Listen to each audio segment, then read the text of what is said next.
Pemerintah tengah gencar mencanangkan gerakan revitalisasi industri gula nasional. Selain untuk swasembada gula, revitalisasi ini juga mampu membuat Indonesia mandiri dalam sektor energi. Bioetanol yang merupakan produk sampingan dari industri gula bisa menjadi bahan bakar ramah lingkungan. Bioetanol sebagai energi terbarukan tentunya bisa menjadi solusi untuk mewujudkan ketahanan energi.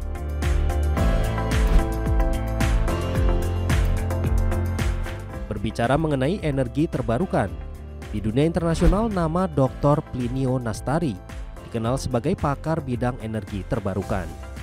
Karir doktor asal Brasil ini sudah melalang buana di berbagai negara, mulai dari Brasil, Amerika Serikat, negara-negara di Amerika Latin, hingga benua Asia. Bahkan sejak 1978, Doktor Nastari telah terlibat dalam perencanaan energi di Komisi Energi Nasional Brasil.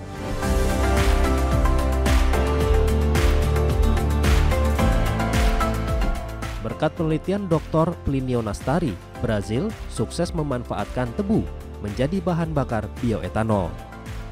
Sejak dimulai pada tahun 1978, produktivitas bioetanol di Brasil terus meningkat setiap tahunnya. But in Brazil, production evolved from 7.1 million tons of sugar to currently 94 million tons of sugar equivalent, which is divided between sugar and ethanol. Indonesia has all the conditions to repeat the same success story. Saat ini, doktor dalam bidang ekonomi pertanian, lulusan Iowa State University ini menjadi Presiden Institut Bioenergi dan Bioekonomi Brasil, sekaligus memimpin Datagro, sebuah perusahaan konsultan pertanian terintegrasi dengan klien yang tersebar di 41 negara di dunia termasuk Indonesia.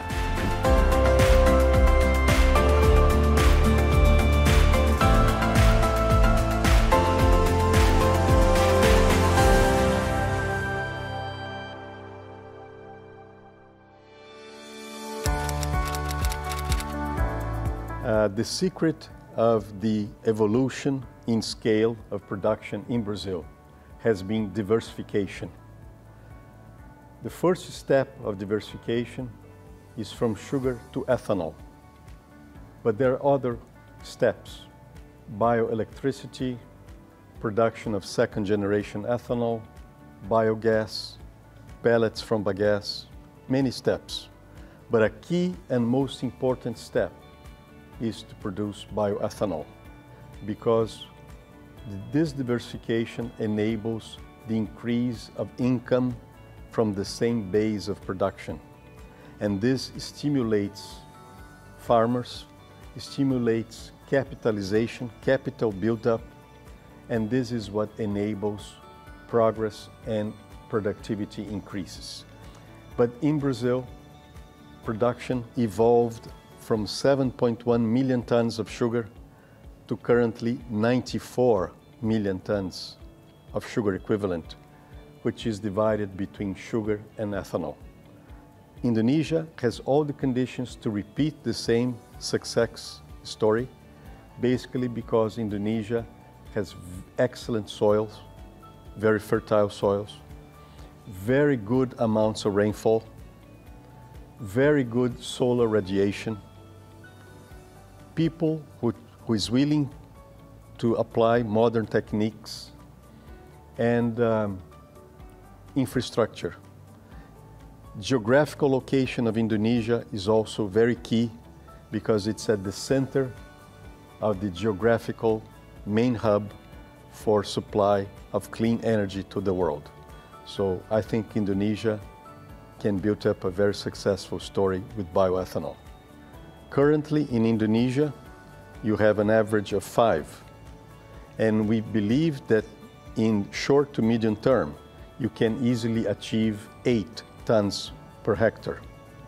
But Indonesia has all the conditions to achieve the same levels as Brazil, 11 to 12, which is double or more than double of the current productivity levels.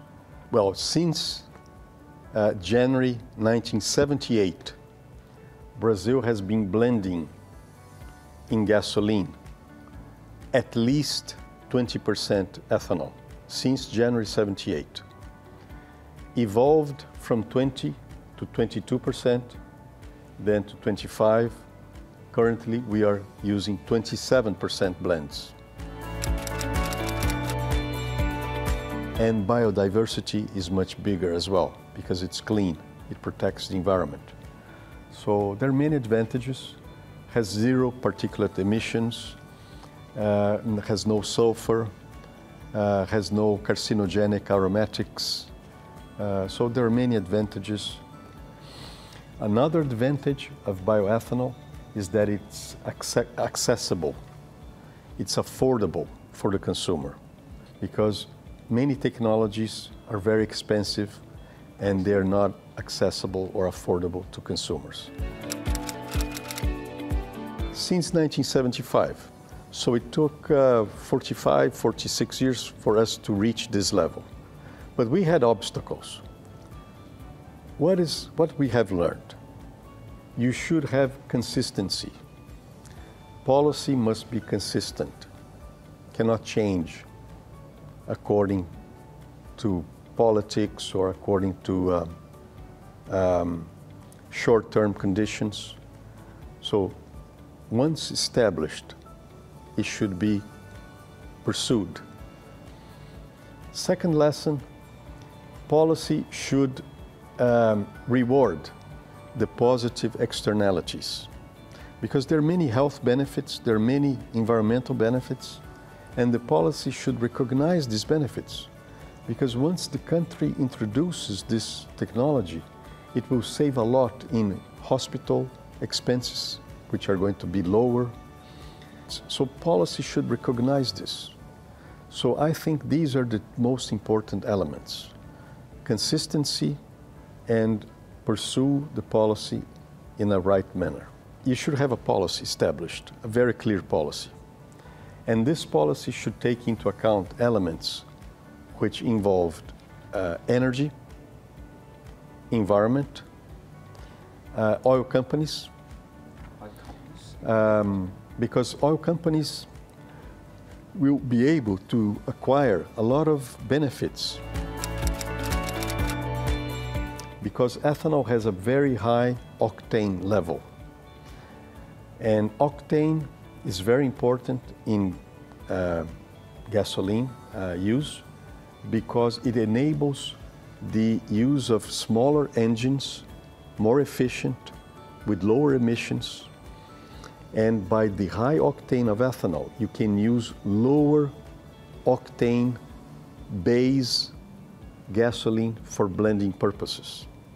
And this lower octane base gasoline is cheaper. So oil companies will benefit a lot from this. This has been to be taken into account. So my advice would be to create a national energy board to design these policies and certify bioethanol production to guarantee that it is produced in accordance to the most stringent sustainability standards and fulfilling all the desired criteria that consumers are requiring today. These are my basic, most immediate recommendations. In Brazil, we are continuing the process of diversification. Gaining the percentage from 40%. Yes, we are going beyond ethanol. Now we are going towards increased biogas production from the use of the residues from ethanol distillation to produce biogas. We are increasing efficiency in the plants to have more surplus bagasse. This surplus bagasse is being pelletized and it's now being exported to Europe to substitute for mineral coal. So Europe is starting to import these bagasse pellets. So it's a new product. And now even producers of bioethanol in Brazil are selling decarbonization credits because they are able to acquire and sell the rights of decarbonization to companies that buy these rights and offset their decarbonization obligations elsewhere. It's perfectly possible. Currently, Indonesia is cultivating sugarcane in only 180,000 hectares. If Indonesia increases the cultivated area to 700,000 hectares, Indonesia will become self-sufficient in sugar. In addition, with these 700,000 hectares, it will be able to blend almost 2% ethanol in all gasoline sold. But if Indonesia wants to increase ethanol use, let's say go to 10% blend, which is completely possible in the fleet today, it would require 1.2 million hectares.